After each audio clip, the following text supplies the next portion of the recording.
Dan kita sa ngalan ng Ama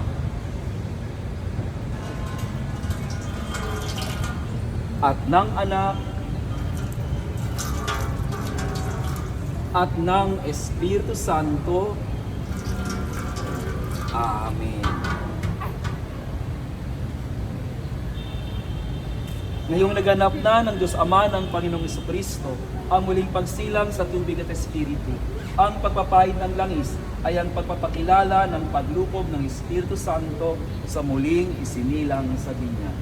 Leonard, Grace, maging matatag ka sa iyong pagkaisa kay Kristo bilang pari, bilang hari, at bilang propeta.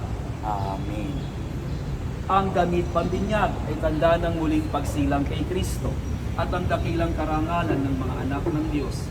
Di manatiling wagas at walang bahid hugis ang kanyang karangalan hanggang matamo niya ang buhay na walang hanggan. Amen. Alagay ko sa inyo. Hindi naman po, balik na po kayo sa upuan.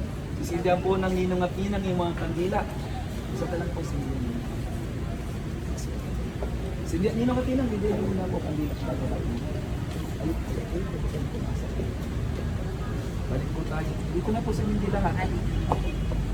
Kasi hindi po, balik po kayo sa inyong upuan.